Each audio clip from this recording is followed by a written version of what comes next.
Is Lamar Jackson must play against the league's best defense? We'll talk about that and more on the Football Guys Daily Fantasy Power Grid presented by DraftKings. This is our main slate show. If you're looking for our Thanksgiving slate show, check that out. Switch to it over in the YouTube comments. We got 2 shows this week. Thank you for sticking with us for 2 videos. Let's go to Vegas and talk about the lines, John. Tell us, what is Vegas saying to us this week? So we're recording a bit early this week. I did the Vegas value chart on Tuesday night. It is Tuesday night as we record. The one thing that stood out to me on DraftKings main slate, there are 11 games and 6 road favorites. And typically, that's a great way to be playing some tournament play here in DFS. But at the top of the list, we've got Kansas City at home, almost 10-point favorites over Oakland's, whose offense of late has been somewhat anemic. They have a 30.5 implied team total. I think that this is, in terms of the teams you want to be targeting this week, Kansas City, and then it's a pretty big drop-off to teams beneath them. Surprisingly, the second highest team total on the board is the Philadelphia Eagles against Miami. There's some questions about Carson Wentz, his health. We'll talk about that when we get to the quarterback section, and whether or not he's worth the risk playing against the Miami defense that's been allowing quite a few big games, including one last week to one Baker Mayfield. Green Bay goes up against the Giants in the Meadowlands. They have a 26-point implied team total. You're going to find out from me that I really like Aaron Rodgers this week for that reason. And then the game of the week, I think, the game of the week is San Francisco at Baltimore.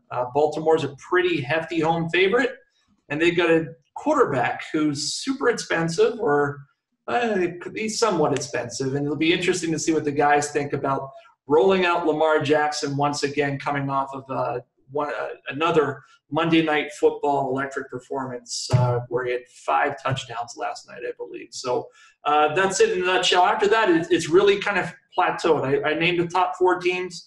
And after that, there's about 8 teams, all around 24 to 25 points. So you're going to be focusing on those top guys and then trying to find the diamonds in the rough in the middle.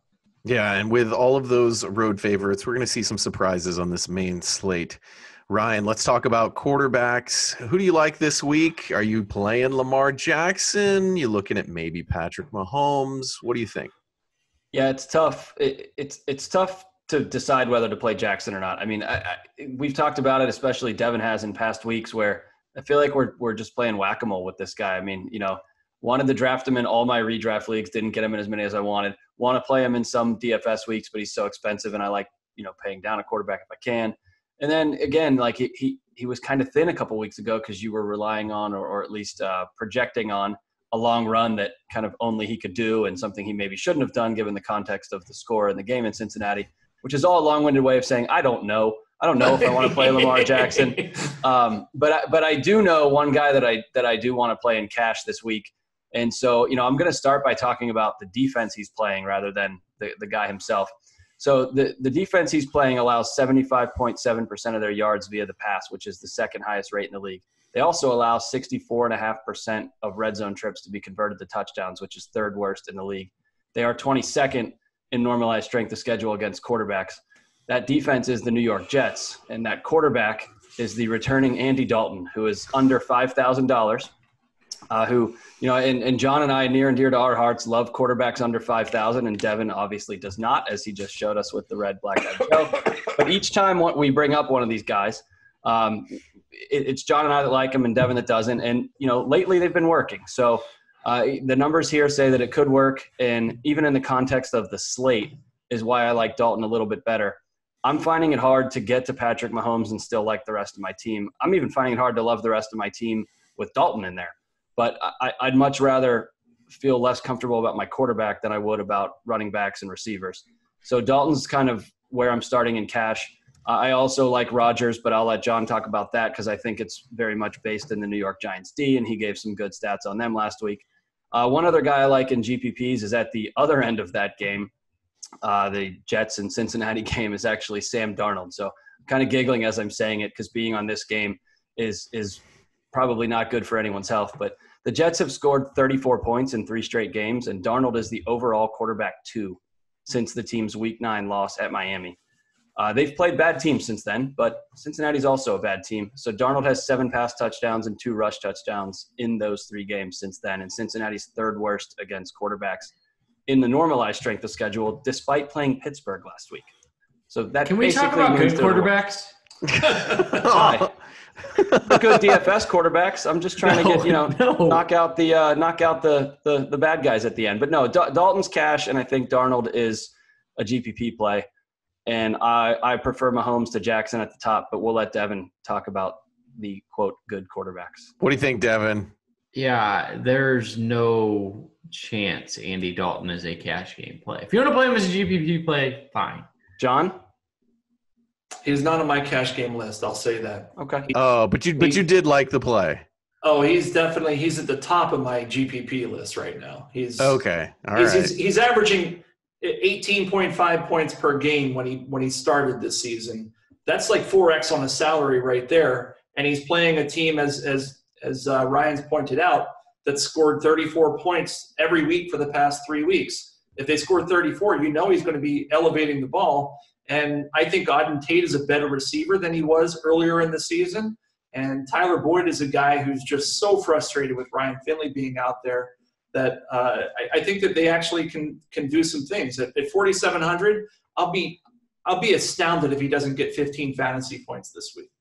All right, Devin, bring this all back down to earth a little bit. Yeah, so let's talk about. I don't hate him as a GPP play. There's just you can't take that risk in cash. Patrick Mahomes on DraftKings is a tremendous top end play.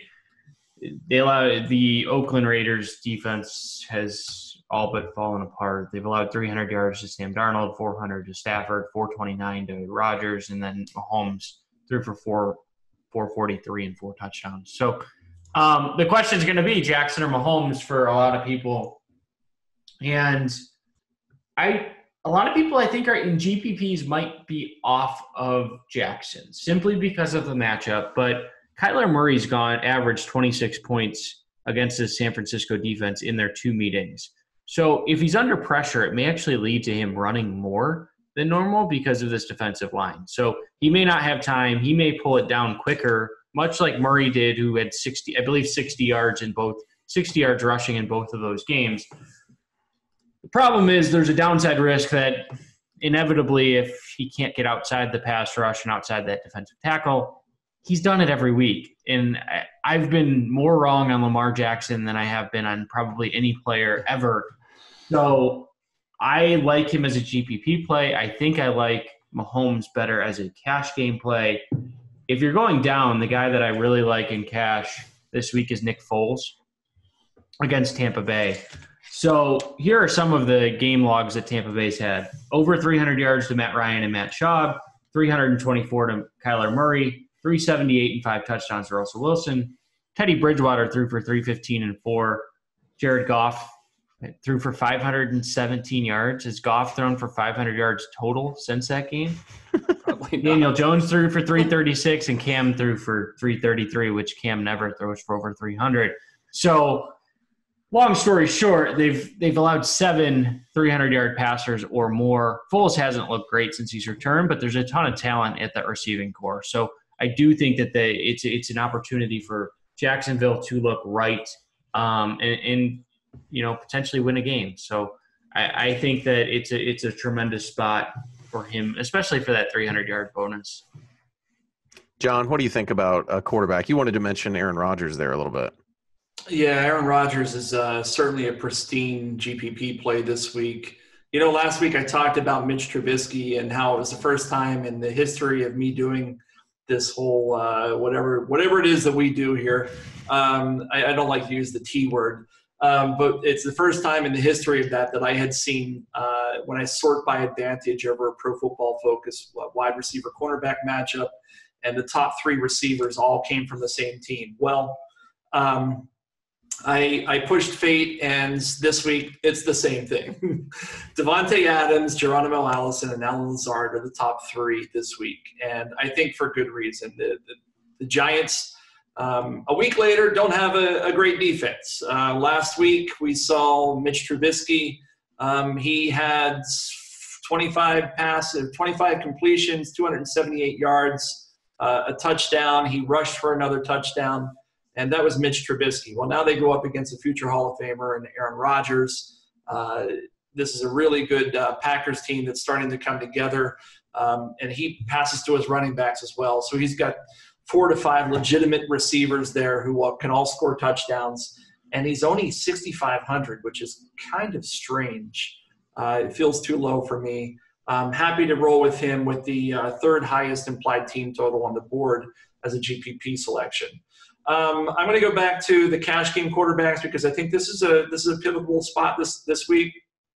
I'm on the Lamar train. I don't know where Devin landed. I think you said Mahomes, but then you made a case for Lamar based on the running. I'm going to land very squarely here and say that the guy continues to get 50-plus yards a week, and that provides a higher floor than we'll get with Mahomes, even though Mahomes' team total is higher. And there are some questions at running backs. Both are great plays, but if you're making me decide, I'll take the $400 discount, go with Lamar Jackson for some of the reasons that Devin outlined, and then the rest of it is just the guy is awesome. He continues to rush for ridiculous numbers of yards, 95, 86, 65, 61, 116, 152. I'm out of breath going back the last 5 weeks. The one I do want to throw out there is Carson Wentz against Miami. There's not a lot of value. It is Tuesday, and so as we're recording this, who knows, maybe some value opens up over the course of the week. I'm looking at my cash game selections. I get some value at the tight end position, maybe one receiver who I think is value, and then after that, there's not a lot of value on the slate. So you're going to have to save some money somewhere. Is Carson Wentz playing against Miami? Is he cash game viable at 5,800 on DraftKings? If he's healthy. Is he 2016 Carson Wentz? Because he's been awful this year. He has been. I worry it's a Miles Sanders. Like Miles Sanders just gets right and they give it to him 15 times. They have the second highest implied team total on the board, right? So those points are coming from somewhere, and he's averaging 17.4 points per game, which is almost exactly 3x his value or his salary. Go ahead, Ryan. Yeah, I mean, the one case for Wentz and all of the Philadelphia offense is that Lane Johnson should be back from a concussion at left tackle, and then they lost their Devin. What's his name? I'm losing it now. The guard in the middle, Brandon Banks. Brandon Banks, who suffers from anxiety and couldn't get through the entire game. Really couldn't even get through the first quarter. So their offense looked horrible last week, and everybody commented on it. But losing linemen in the middle of a game is very difficult. They were shuffling guys from right tackle to left and left guard to right, et cetera. So I think that line will be more solidified. And Miami is 31st in pressure rate, so they don't really challenge the quarterback too much anyway. So that is the case for Wentz, but I think the case against him is kind of twofold. Devin alluded to Miles Sanders, but you also have Nick Foles, and again, $1,100 means a lot on this slate. I still like Andy Dalton. So my problem with Wentz is he's likely going to play. I think that it would be a shock if he missed. But you say if he's healthy.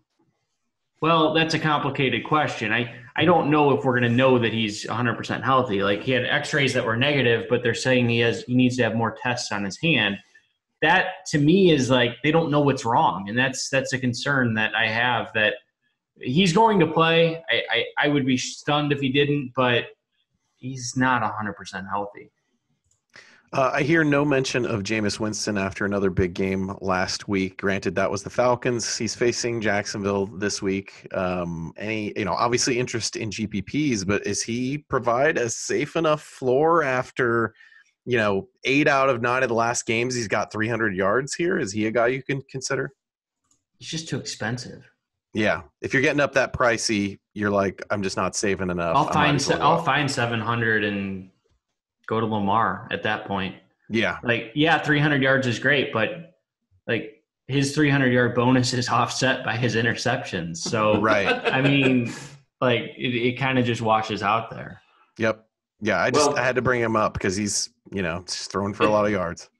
I always go back to ownership, right? And it's Tuesday night. We don't have any ownership projections, but if his ownership is low enough, I'll go back to those 300-yard games. It's the same one. I was the lone dissenter last week. I was on my quarterbacks with Mitch Trubisky and this guy. Yeah. I believe the other two guys said Matt Ryan was a cash game quarterback, and I stood out with this. Well, he got hurt, in fairness. I said Winston had the higher ceiling, so. Yeah. In fairness, he did get hurt, and he lost 60 passing yards to Schaub or whoever came in for him. So he might have gotten there. But the point was that he continues to get 300 passing yards because his defense is so bad, and there's no reason to think that trend doesn't continue this week. And if you guys are saying he's too expensive, then all of a sudden he's not to me for tournament play. Exactly. All right, let's move on to the next position here, guys. We've got running backs. Please hit that subscribe button and hit the bell and give us a little thumbs up. Running backs, I got a couple guys on my list we're looking at. Marlon Mack is out with a hand injury, will not be in this game. And then maybe we're keeping an eye on Damian Williams against Oakland here. There's probably some other guys that will pop up later in the week as we watch the injury reports. Devin, let's talk about running backs. Who do you like this week? So I mentioned Miles Sanders. I think he's probably the top guy this week if you're not going with Christian McCaffrey. And that's the question that I think we all need to ask ourselves. I had 10,500 and 11,000 at FanDuel, which is crazy. It's tough. It's tough to fit him in, but I think you have to in cash on DraftKings. On FanDuel, I don't think I have to because of the non-PPR, non-100-yard bonus, et cetera, et cetera. DraftKings, I think you should try to find a way to fit Christian McCaffrey into your lineup. How do we do that? I think it's Miles Sanders. I think it's Ronald Jones. So Ronald Jones going up against the Jacksonville team, and we mentioned last week how their rushing game is basically falling apart. They allowed 159 yards and 2 touchdowns to Derrick Henry. They allowed 2 100-yard rushers the game before to Indianapolis in Marlon Mack and Jonathan Williams, and they allowed 160 to Carlos Hyde. So over the last 3 weeks, they've allowed 4 100-yard rushers. Jones is going to split carries, but I think he's the better runner, and I think that he's going to see more carries than what Barber will, and that makes him pretty intriguing. So I think in cash, as of Tuesday night, it's Jones, Sanders, and McCaffrey on DraftKings. That way you've got one high-priced guy and 2 lower-priced guys to offset that big McCaffrey salary. Ryan, you disagree. What do you think? Yeah, the Jones one I'm struggling with from a safety standpoint. I like Jonathan Williams from Indy for 200 more. Tennessee allowed top 13 running back rushing yard totals in 3 straight games, and then they allowed top 10 receiving and receiving yard totals in 2 straight games. Jonathan Williams played 67% of the snaps last week. The team only had 6 running back targets, but he had 3 of them, and he had 74%, so 26 out of 35 running back carries. And I'm big on volume, I think, as everybody knows, but he actually looked good doing it too. So the usage and the skill was there for him. He's got fresh legs. The guy just started playing a couple weeks ago, basically. So I think Indy's going to continue to play things close to the vest and use him. And in a game where they're at home against a division rival, I think there's going to be some opportunity there. The game could go sideways for Ronald Jones in any number of scripts for me. So I just think I like Williams a little bit better there. I have no issue with Williams. He's too expensive on FanDuel, but on DraftKings, his price is fine. What do you think, John? What's your strategy here? I'm hearing a lot of McCaffrey at the top and then a couple of cheap guys. Yeah, I mean, it's basically, it's basically what I have as well, although my guy has not yet been mentioned, aside from CMC and Sanders. I think it sounds like that's a consensus, but I'm not going to go on board with Jones at this point unless we get more clarity as the week moves forward. Jones basically split carries with Peyton Barber 2 of the previous 3 weeks. And the week that they lost to New Orleans, he had a total of 6 touches. I can't get on board with that. So if they win, yeah, he probably has 15 touches and maybe he's worthwhile. But they're only a 2-point spread on that game or something to that effect. It's a 1 point. They're a 1 point underdog. So if they somehow fall behind, I could see that going sideways. The Jonathan Williams call, I don't hate it, but I don't love it either because T.Y. Hilton should be back this week. Maybe that changes the offense. There's some questions there at tight end. So there's some questions on that offense altogether and how they turn things around with Eric Ebron being out. For me, I'm going to be looking at the running back situation in Kansas City. That's the rate I want to go. I think LaShawn McCoy is interesting there at 4,800. Damian Williams, to my knowledge, did not practice today. Again, it's early. That's the caveat about getting this thing out a bit early in the week on Thanksgiving week. But, monitor this situation moving forward into the weekend. And if one of these guys is going to get more carries than next, last week we saw McCoy. He looked pretty good. I mean, he only had about 60 total all-purpose yards, but he got a touchdown. The other Williams, Darrell Williams, he got into the end zone as well. But this team has as I led off with a 31-point implied team total. They're a 10-point favorite, and I trust Andy Reid to get his ball to playmakers, and so I'm happy to take LaShawn McCoy at 4,800 again on Friday if I know that Damian Williams is not playing. If Damian Williams is playing, that probably changes things, and maybe my tune changes to Damian Williams, but we'll see. But going back and bringing it full circle, Miles Sanders, CMC, and then kind of wait and see until the weekend, and maybe you get a wide receiver in that slot position. So one interesting guy is Melvin Gordon. He's actually looked pretty good coming back over the last 3 games. And Denver's had a couple games where they've blown up to running backs. He's a deep GPP play. I don't think a lot of people are going to be on him knowing that he's sort of in a split backfield, but he's sort of not. He's had 14, 22, and 20 carries over the last 3 games. Ryan, who do you have as GPP plays this week? Yeah, one thing that I don't even know if we're going to have clarity on this before the games start on Sunday, but I'm going to look at it throughout the week is the Arizona situation. So throughout the year, whoever Arizona's running back has been a viable fantasy producer. From weeks 9 to 11 prior to their week 12 bye, Kenyon Drake was the RB6. Now that the overall points per game RB6. Now that was buoyed by the huge game on Thursday night against San Fran that he had back in his first game right after they acquired him. But even in week 11, he played 60 out of 68 snaps. Obviously, I think due more in part to David Johnson's health than anything else. So, coming off a bye week, it's a little bit muddy. Will they start using those guys equally or will they not? But, we've seen RB1 performances from now 3 different players in that backfield. So it's something that might be worth a shot or two. Chase Edmonds still is out of the picture, I believe, with a hamstring injury. I think Dr. Gene has him doubtful.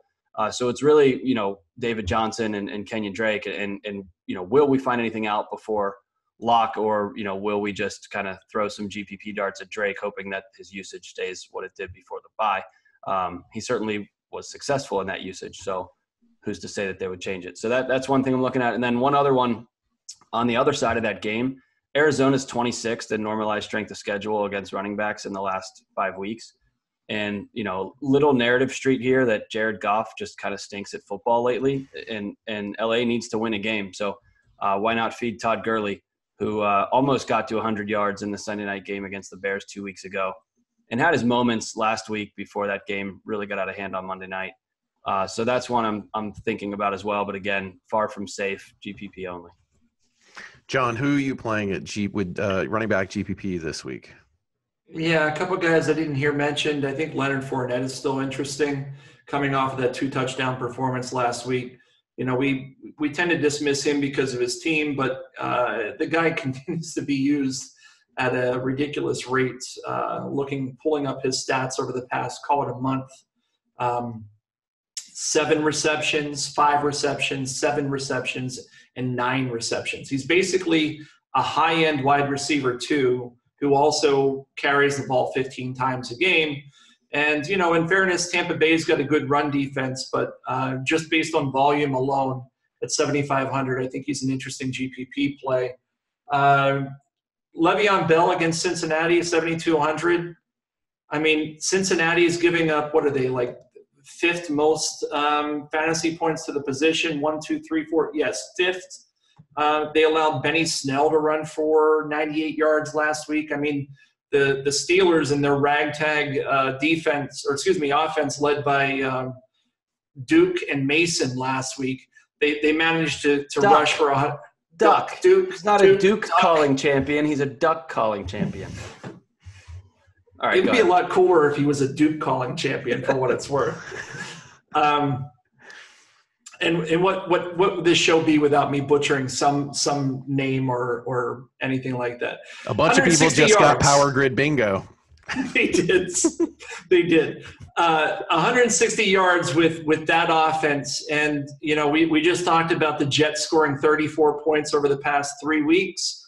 I think you could do worse than going with Le'Veon Bell at 7,200 in GPP formats. The one, and I'm not confident in this one, but I'm actually going to throw it out more as a discussion point. What about Jay Ajayi at Miami at the stone cold minimum, 3,000? Do we think that he gets more usage as he gets more acclimated to that offense, or is it just going to be Miles Sanders altogether? Is there a revenge game narrative you're trying to paint here as well? No. Okay. Although that's a good point. Yeah. Maybe.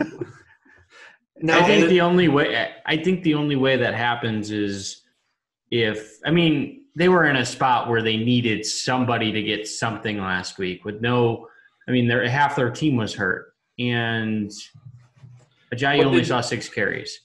He only saw 6 carries, but he got the same number of red zone carries as Miles Sanders, which is intriguing to me at that price point.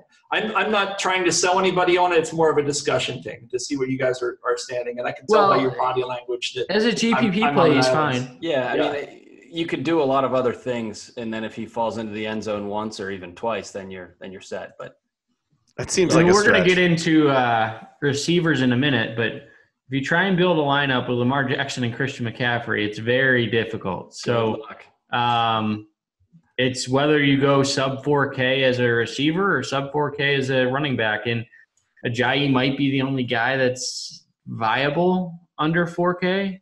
I mean, that's why I brought him up. Thank you for bolstering my Andy Dalton point. Nice. Yeah, Devin will never play Andy Dalton. Okay, no, not in cash. Let's talk wide receivers, guys. Maybe this is where we'll find some savings in order to get some of those higher priced players in. John, let's come to you first and talk about receivers. Can we just get FanDuel out of the way because it's ridiculous? They're pricing every single week. Are you going to talk about what? Cortland Sutton, DJ Moore, 6,800. DJ Moore, 6,800. Tyler Boyd, 6K. DeVante Parker, 6K. Move on in cash. I mean, it's every week. It's ridiculous. Yeah, they hate these guys for some reason. We're talking about the same players every single week. Right, because they're just not increasing their prices there. John, what do you think about the rant there? What do you got? I think FanDuel likes the churn, if you know what I mean. I think they like that soft pricing. It creates less of an edge, but I'll get off that platform before I go too far. Sure. So the guys I like in cash games this week, I think T.Y. Hilton against Tennessee at 6,200 is a guy that team is just waiting for him to get back. He's probably too cheap. DJ Moore, that's Devin's buddy. I agree with that call. He's 6,800. He's a guy I'd be looking at.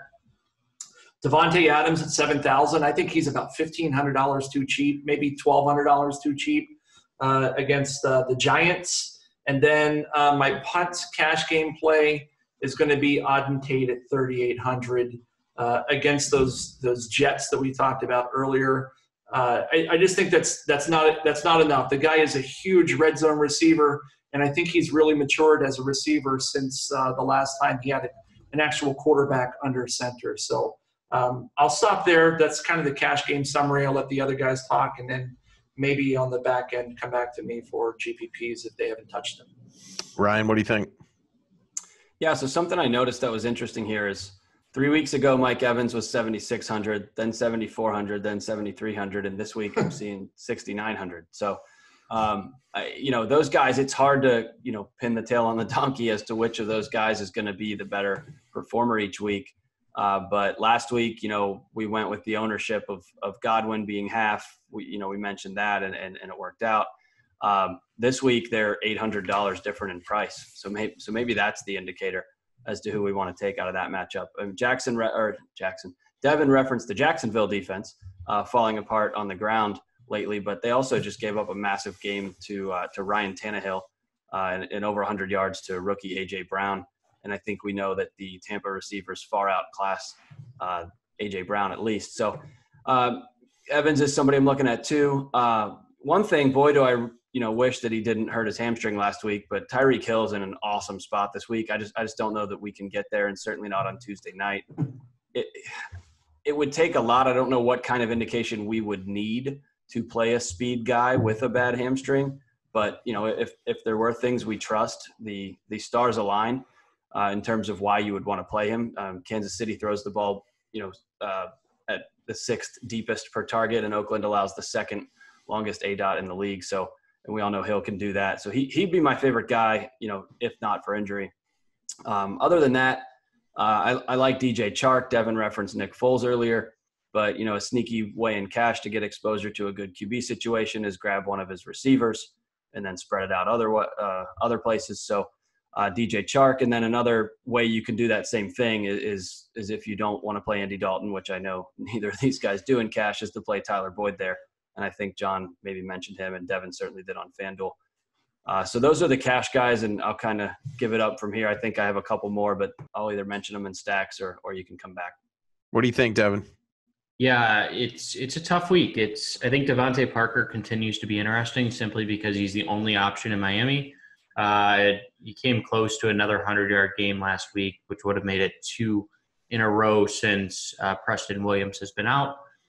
And going up against an Eagles defense that the way to historically beat them is through the air. Chris Conley, I think I might prefer more than DJ Chark simply because of the price at $4,500. He's had a connection with Foles ever since week 1, and he's not a guy who's going to blow up with. He's not a great GPP play because he doesn't have that 100+ yard and 2 touchdown upside, but he's a 5 or 6 catch, 60 or 70 yard type guy who might fall into the end zone. So at 4,500, I think he's a tremendous value. And the other guy that I'll throw out there is Robert Woods. So Arizona is, this is a get right game if there ever was one for this passing offense of the Rams. The question is going to be who Patrick Peterson's on. Does it really matter? I don't know anymore.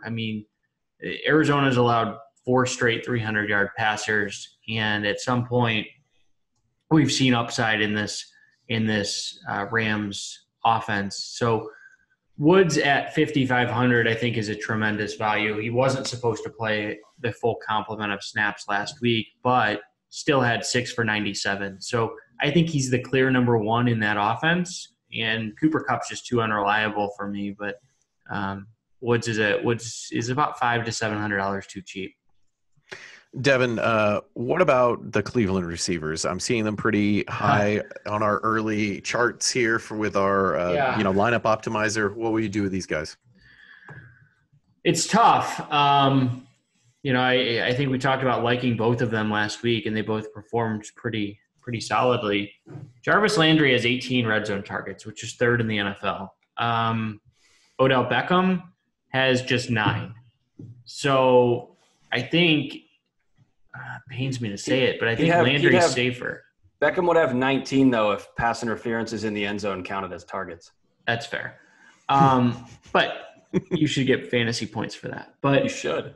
Anyway, I don't know if I like the idea of paying $6,400 for Jarvis Landry. It's hard to do that, right? On this week, I don't know a situation that I can't do it. I know he's going to be highly projected. Odell Beckham is always highly projected, but I don't know if I can get there this week. I think that this is another game similar to Thursday night that we saw about 10 days ago. It's Tuesday, so 10 days ago, 11 days ago, whatever it is, where it's 21-7, low scoring. I don't think Cleveland's going to have to do much to win this game. So I think it's a lot of Nick Chubb, a lot of Kareem Hunt, and just running the ball against the Steelers defense. Or they lose it 16-14. That's not going to happen. Oh man, this is gonna be fun to see the fireworks fly just a couple weeks after that crazy game we had before. Landry is priced higher than Odell Beckham on FanDuel, which is touchdown dependent, so it makes sense. Yeah, the Steelers haven't given up more than 20 points, I think, once since their bye week. Their defense has been pretty stellar for a while now. I don't know. I think this is a low-scoring game, kind of a slugfest to me. Well, and that's the other thing that helps. Again, with fantasy points against is the Steelers' offense is not going to provide the kind of game environment you need to be playing guys against it, right? So it's not worth sniffing that game. John, one last guy on FanDuel is Cortland Sutton. So he's more of a GPP play, but we've seen upside from Sutton for a lot of this year and at home especially. So he's coming off a bad week, but he's the fourth guy. If I could have named four that FanDuel just doesn't price up. The fourth one. I just assumed he was in your rant earlier just because he's usually a part of your FanDuel pricing rant. Nope, it's more Boyd and Parker this week. Yeah. John, you mentioned liking Aaron Rodgers as a GPP play. Well, how do you feel about DeVante Adams? Oh, I love him. I think I mentioned him in the cash game segment, but he's got upside as well. Yeah. He can be either a GPP or a cash game play. Mm-hmm. I think as a GPP play to pair with him, you want somebody that's lower owned, who's getting a lot more action as of late is Allen Lazard. If you look at MVS, Valdez-Scantling, his snaps and routes are trending downward in favor of Lazard. I think that they like him a bit more there in Lambeau, Green Bay. So he's only 3,700. So he's certainly a guy that you can differentiate with if Adams at twice the price point is too much for you. Sammy Watkins at 5,400 is interesting to me. If you're an air yards guy in terms of his production versus what he has in terms over air yards over the course of the season, he's a guy that looks like he might be bound for some positive regression. And then if you add in kind of the narrative that Ryan created earlier with regards to Tyreek Hill and his questions about his hamstring, maybe this is a place where Sammy Watkins can deliver at a $3,000 discount, I'll add, from Tyreek Hill. And then the last one, I love the Conley call. Not cash game for me, but he's a super GPP play. 4,500. I know that Devin said he doesn't think he has the upside. I think he does. He's being used effectively in that offense. What about on the other side of that Kansas City game? Hunter Renfrow was a guy that Oakland was starting to use more often. He's got a punctured lung now, and so there's basically three. He can play through that, right? Certain players can. He's scrappy, but I don't think he's that scrappy. Tyrell Williams has been horrid of late. Even Darren Waller's been hit or miss. Zay Jones isn't bringing anything to the table. There's got to be somebody there. Who's it going to be? Because they're going to be chasing 10 to 20 points throughout the game, I would think. For what it's worth, it's Tyrell Williams for me. I don't know that I can get behind Zay Jones, even at his price point, but I was curious to know what you guys are thinking in terms of game script there. Waller. I think some of Waller's targets went to Renfrow, and now I think they probably just go right back. I mean, let's remember Derek Carr's not a quarterback that pushes the ball way downfield, and Tyrell Williams does his best work way downfield. So if you had to run that game back, that's what I would do. But I think you run that game back for what it's worth. I think that's a GPP winning move. You just got to find the right guy. And by the way, it may be none of the above. It may be Jalen Richard for what it's worth. Could be. He's a guy that'll get plenty of action if they're trailing, because Josh Jacobs will be largely out of the game. So just be thinking about that. Those of you who are watching, listening, whatever. Be sure to run it back. If you're going to go with Mahomes to Watkins or Mahomes to Kelsey, who we're about to talk about, be sure to run it back with somebody from Oakland, because they're cheap and they should bring some upside with regards to that defense in Kansas City, which isn't very good. So let's talk about two other cheap receivers under 4K. Demaryius Thomas, we mentioned that the Jets are in a pretty good matchup at 3,600. Doesn't have any upside whatsoever, so he's strictly a cash game play for me. You're hoping for 3 for 50 he won't get 3 for 50. You won't have that average. 4 for 44 and a touchdown is what you're hoping for. Yep. Tim Patrick, I think, is going to get some love. I don't fully understand why, but I think some people are going to gravitate towards him again. They were there last week in a tough matchup against the Bills.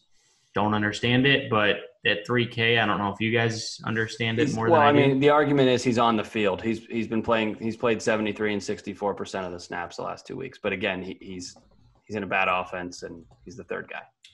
Yeah, I mean, who's the guy for the Chargers? Andre Patton. That's sort of similar in that he's been on the field for 85% of the plays, but never gets targeted. Correct. Yep. So Tim Patrick's not a guy I can play in really any scenario, but somehow people gravitated towards him last week, and I expect they will again this week. But Demaryius Thomas is the guy if I'm going under 4K in cash. Agreed. Let's talk about tight ends. We've got Eric Ebron is on IR with an ankle injury, so maybe that opens up some Jack Doyle exposure this week. And then we might be keeping an eye a little bit on Gerald Everett in terms of that matchup at Arizona. Tight ends, let's go to Ryan first. What do you think about tight ends? Oh, boy. Tight ends. Yeah, I mean, so for cash, again, because I like spending up at receiver and running back, I went straight to Jack Doyle just because of price and because of the Ebron injury. And the Tennessee matchup, they're 24th in normalized strength of schedule in the last 5 weeks. In Week 12, non-T.Y. Hilton wide receivers for Indy had 3 targets. The running backs had 6, and the tight ends had 9. And of those 9, they were distributed between Doyle and Ebron is no longer there. So that's the case to be made for Doyle. That's the cash case. If Everett does not play, I do like Tyler Higbee quite a bit, even in cash. He's only 2,500, which is the DraftKings minimum. He's played 76 and 70% of the snaps in his last 2 games. Full disclosure, in that 76% game, I think he had 0 targets. But last week he had 6 in the Monday night game, the debacle against Baltimore. And we know Arizona has just been the primo tight end matchup all year long to pretty much everybody every week. So for the stone minimum, I would try that if Gerald Everett were not in the game. The other one that's very injury dependent, and maybe you guys, if you know, could help me here on these injuries. Dr. Gene, I think, has both of them as questionable, but Evan Ingram and Rhett Ellison were both out for the Giants last week. And a player named Caden Smith, who I had never heard of before this, played on 59 of 60 snaps and ran 41 routes and got 16% of the Giants' targets and scored a touchdown. He's still only 2,900 on DraftKings. So if he's the only tight end in town, he's somebody to look at too. And again, I'm not sure how many people are going to click a name that is pretty unfamiliar. Yeah, that's a good tip. And it sounds like because people are looking to put in some high-priced players and maybe not finding a whole lot of value, that tight end is a position to take a little bit of a chance, even in cash, playing some risky options here. John, tell me about your tight end picks. Yeah, I think it starts and ends at Jack Doyle in cash for me, 3,300 against Tennessee. Just do it. I feel like that's a free space this week. Get to save some salary. I have a feeling, however, again, recording early this week, so it's always difficult to know what's going to happen. But my gut tells me that I got a big gut for what it's worth. My gut tells me that he's going to be bad chalk. I think he's going to get upwards of 20% ownership. And this week's a bit different. Looking at the tight end list, I'm just going to scroll down. Guys with upside, Darren Waller we've talked about, Travis Kelce, Hunter Henry, George Kittle, Zach Ertz, Jimmy Graham. Maybe I'm stretching a bit with Jimmy Graham, but yeah. Those are a handful of guys who I suspect will be lower owned. At outside of defense, the most variable, highly volatile position in terms of scoring. I think that I would be getting away from Jack Doyle in tournaments and going towards some of those names. I've talked about Kelce, Waller, And I think Ertz will be popular. Ertz is pretty pricey, though. He's 6,700 on DraftKings. That's about as high as we've seen him. I think, I'd have to pull it up, but I want to say that's $1,000 more than he's been all season. Kittle is 600 cheaper. Yeah, and Ertz, let me just – I got it pulled up now. Over the past, let's call it the past month, 6,000, 5,000, 47, and 51. So this is as expensive as he's been all season. That doesn't mean don't play him. It just means, I think that his ownership is going to be a bit lower than Doyle, who on a week right now we don't see a lot of value. People are just going to say, that's my free square. And at tight ends, there's never a free square. It's always tough to nail that down, especially on a week where as of late, there hasn't been a lot of upside. And I think this is as good as the upside has been in definitely November and maybe dating back to early October. Devin, do you agree that you're paying down at tight end this week in cash, or is there some way you end up with one of these higher priced guys? Can I increase the salary cap above 50,000? Right. Okay. So you agree then. Asked and answered. Yeah, exactly. Jack Doyle is the guy in cash.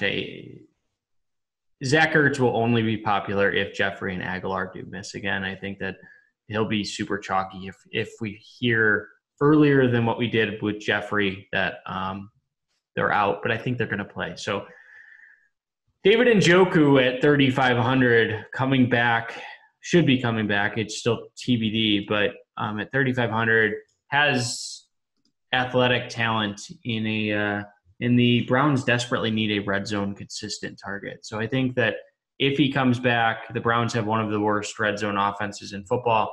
He could be a guy who is heavily targeted in the red zone area and is a nice pivot off of Jack Doyle. Dig it. Let's talk about stacks. We've talked about some of these already, and there's going to be some popular ones based on some of the receivers and quarterbacks we've mentioned. But I want to hear some of your favorite stacks. John, I'll come to you first on this one because usually you've got some more creative ones for finding differentiation in GPPs. What do you got this week? I think I've mentioned most of my creative ones. Maybe that's a sign that the show is running long and why you skip defense. But I'll say Aaron Rodgers. Aaron Rodgers to Alan Lazard is my most creative stack this week. I do like Andy Dalton to Tyler Boyd. We talked about that. Foles to Conley is another one. So these are kind of off the board, and then maybe a little more mainstream, combining Christian McCaffrey and his lofty salary with Carolina's defense, because I think Carolina going up against Dwayne Haskins, I'm not buying their first win of the year. He's still thrown 3 times as many interceptions as he has touchdowns. And so I think that Carolina is interesting as a defense this week, and combining them with CMC makes a lot of sense for stacking purposes. Yeah, I'll come back to the defenses. I accidentally skipped them, but let's finish stacks first. And that was Washington's second win.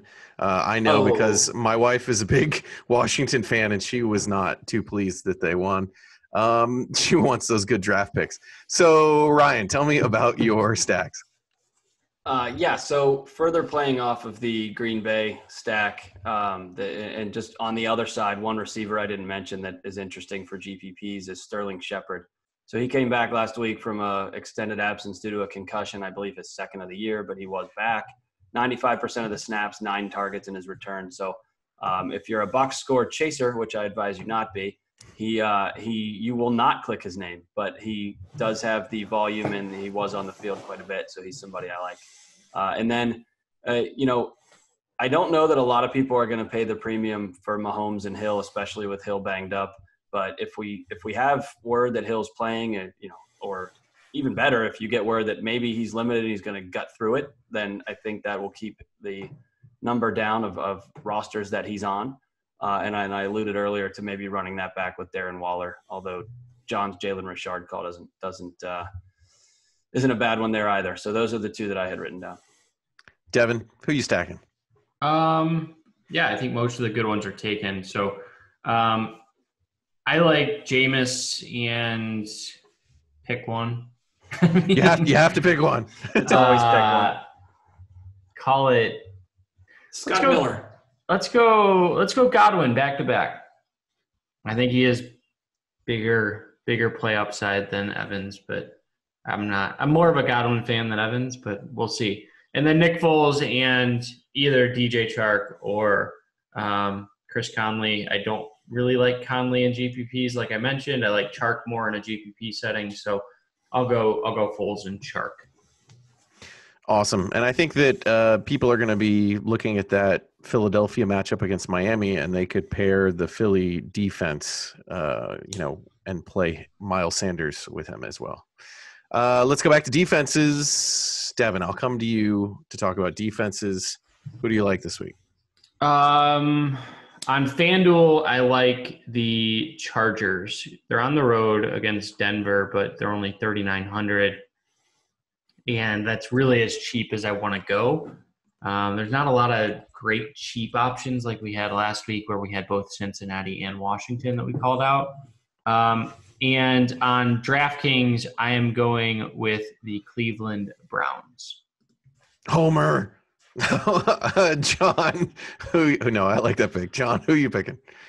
I already talked about the Panthers, 3,800 against Haskins. Yeah. I think he's a guy that can get himself into a lot of trouble. And I in tournaments, I like paying up for defenses because I think you're paying up to be contrary, and a lot of people just like to slot in what's left. I think it makes a lot of sense from a game strategy perspective. I think the Ravens are interesting as well against San Francisco. This defense is good. We're going to find out this weekend. Maybe I'm way off. Maybe I'm just riding the wave that we saw on Monday Night Football against Seattle or whoever Rams. Thank you. But I really do believe this Ravens secondary just makes everything happen underneath for them. So at 2,800, I'm happy to take that defense. I do have the Browns on my GPP list, so Devin and I, at the first time tonight, we're aligned on something. And then the Chiefs at home against Oakland. Oakland has not been a good offense of late. I know we talked about running back that game. I still think you can do that. But the Chiefs at home, 2,700, you could do worse. Ryan, who's your defense? Yeah, Devin's not a homer. I had the Browns in cash too. We've seen the Pittsburgh Steelers attempt to play offense this year. Yeah, it's not great. The pay up to be contrarian for me is Green Bay at the Giants. So yes, it's a road team, but I think that also adds to the contrarian nature of it. People like home teams typically. And then one more super cheap one, and this is kind of if the Eagles' offensive line issues don't work themselves out. Miami's 2,100 at home hosting them. And that offense has been anemic of late. I think it is tied a lot to those line issues, though. So if those guys are back, I don't like it quite as much.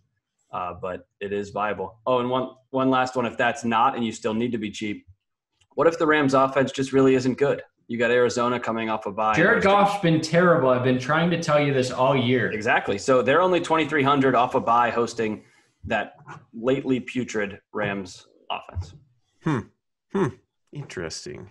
Let's go to parting thoughts, fellas. How do you want to advise people on this post-Thanksgiving main slate? John, give us your words of wisdom.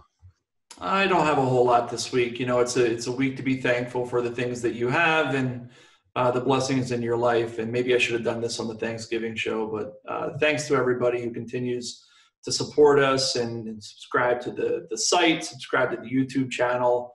Those of you who reach out to us when you win, and those of you who understand that we're human when you lose, and that the advice can't always be spectacular. I really, this is a time of the year where we should give thanks, and that's my message. Yeah, and if you're listening to this episode after Thanksgiving, we had all the picks correct in the Thanksgiving episode. There's no need to go back and listen to it because they were all, you don't want to feel bad about missing that. But go check out that other episode if it's before Thanksgiving. Ryan, parting thoughts. Yeah, I usually do the Thanksgiving, cheesy thing that John just did too, and I forgot to do it on the other episode. So,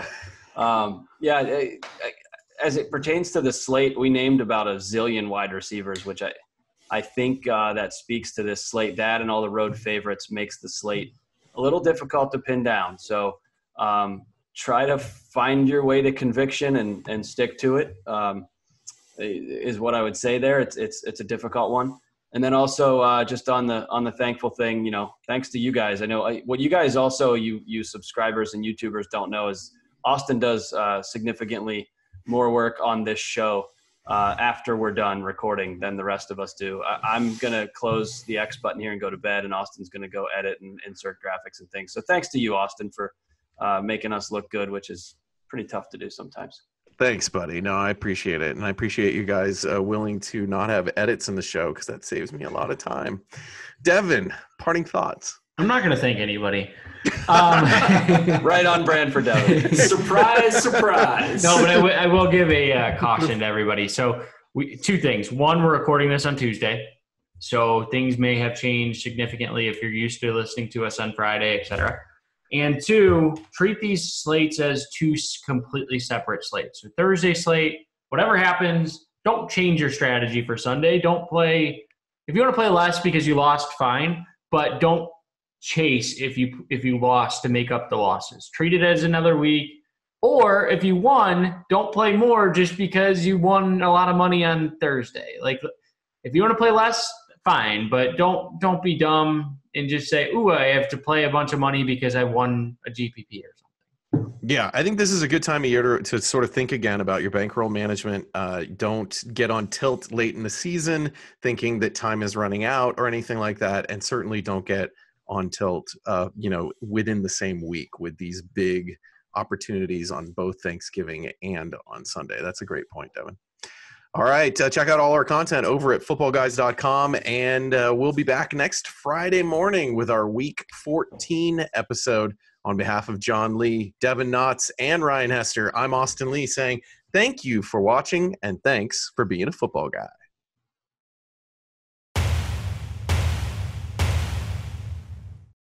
To check out our content at footballguys.com, click the button on Devin's face. To subscribe to our YouTube channel, be sure to click on the button on John's face.